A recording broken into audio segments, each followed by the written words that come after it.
বিএনপির প্রতিষ্ঠাতা ও সাবেক রাষ্ট্রপতি জিয়াউর রহমানের কনিষ্ঠ পুত্র জনপ্রিয় ক্রীড়া সংগঠক আরাফাত রহমান কোকোর ৫৬তম জন্মদিন উপলক্ষে মোংলায় কেক কাটা, আলোচনা ও দোয়া মাহফিল অনুষ্ঠিত হয়েছে।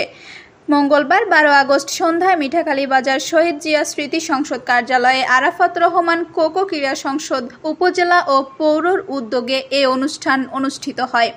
আলোচনা সভায় উপস্থিত ছিলেন মোংলা উপজেলা বিএনপি নেতা শেখ রুস্তম আলী, জেলা যুবদলের সাবেক ধর্ম বিষয়ক সম্পাদক সুব্রত মজুমদার, বাগেরহাট জেলা আরাফাত রহমান কোকো ক্রীড়া সংসদের সহ সভাপতি মহসিন পাটোয়ারি, আরাফাত রহমান কোকো ক্রীড়া সংসদ মোংলা উপজেলা সভাপতি মোহাম্মদ শাহ আলম শেখ, সাধারণ সম্পাদক মেহেদি হাসান সবুজ, পৌর সভাপতি মোহাম্মদ সেলিম হাওলাদার, পৌর সাধারণ সম্পাদক মোহাম্মদ সোহেল হাওলাদার, সাংগঠনিক সম্পাদক মোহাম্মদ বাহাদুর মজুমদার, পৌর তাঁতি দলের সদস্য সচিব মোহাম্মদ সোহাগ, সুন্দরবন ইউনিয়নের সভাপতি শাহজালাল ফরাজি, শহীদ জিয়া স্মৃতি সংসদের সভাপতি খান জাহান আলী, মিঠাখালী ইউনিয়ন যুবদল নেতা মোহাম্মদ শাহ আলম শিপন, ১ নং ওয়ার্ড বিএনপির সাধারণ সম্পাদক আলামিন মোড়ল সহ অন্যান্যরা।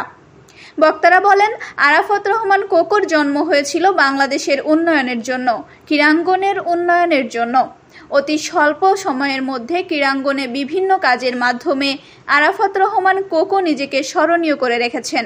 দুর্ভাগ্য, আমাদের এই অত্যন্ত মেধাবী ক্রীড়া সংগঠককে মঈনুদ্দিন ফখরুদ্দিন সরকার নির্মমভাবে, অন্যায়ভাবে নির্যাতন করায় তিনি অসুস্থ হয়ে পড়েন। সেই অসুস্থ অবস্থায় তিনি মারা গিয়েছেন। গোটা জাতি বিগত ১৭ বছর শ্বাসরুদ্ধকর পরিস্থিতিতে ছিল। দেশের মানুষের ভোটাধিকার ও বাক স্বাধীনতা হরণ করা হয়েছিল। ছাত্র জনতার গণঅভ্যুত্থানের মাধ্যমে স্বৈরাচার হাসিনা সরকারের বিদায় হয়েছে।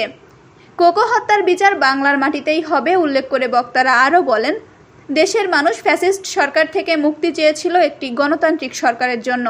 একটি অবাধ ও সুষ্ঠু নির্বাচনের মাধ্যমে গণতান্ত্রিক সরকার প্রতিষ্ঠা না হওয়া পর্যন্ত আমাদের রক্তে ভেজা বিপ্লবকে সফল করা যাবে না। আরাফাত রহমান কোকো উনি বিভিন্ন ক্রীড়া সংগঠনের সঙ্গে জড়িত ছিলেন এবং বিশেষ করে উনি ওনার এই ক্রিকেট খেলা ওনার একটা সবচেয়ে বেশি প্রিয় খেলা ছিল। উনি এই ক্রিকেটটাকে এই বাংলাদেশে আধুনিকভাবে রূপান্তরিত করার জন্য ওনার অনেক চেষ্টা ছিল। আজকে তার প্রতিফলন বাংলাদেশে বিভিন্ন নামি দামি খেলোয়াড় তৈরি হয়েছে এবং সারা বিশ্বে এই ক্রিকেটকে একটা বাংলাদেশের একটা মান সম্মান আমাদের অর্জন করে দিয়েছে। যার হাত ধরে সারা বাংলাদেশের বিশেষত ফুটবল সহ ক্রিকেট এবং অন্যান্য যে ক্রীড়া সাফল্যতা এসেছে সারা বাংলাদেশে, এর জন্য অন্যতম অগ্রণী ভূমিকা যিনি পালন করেছিলেন। সারা জীবন যিনি এই ক্রীড়া অঙ্গনকে সবুজায়ন থেকে সারা বাংলাদেশের টেকনাফ থেকে তেঁতুলিয়া প্রত্যন্ত এলাকায় যিনি ফুটবল, ক্রিকেট সহ বিভিন্ন খেলাধুলার ব্যাপারে যিনি সার্বক্ষণিকভাবে সাবেক প্রধানমন্ত্রীকে মা হিসাবে এবং প্রধানমন্ত্রী হিসাবে যিনি সবসময় বলতেন যে একটা জাতির যেমন শিক্ষা প্রয়োজন, ঠিক তেমনি সাথে সাথে তার ক্রীড়া নৈপুণ্য না দেখালে সারা বিশ্বে বাংলাদেশকে চেনানো সম্ভব নয়। আলোচনা শেষে আরাফাত রহমান কোকোর বিদেহী আত্মার মাগফিরাত কামনায় ও বিএনপির চেয়ারপারসন বেগম খালেদা জিয়ার সুস্থতা কামনায় দোয়া মাহফিল অনুষ্ঠিত হয়।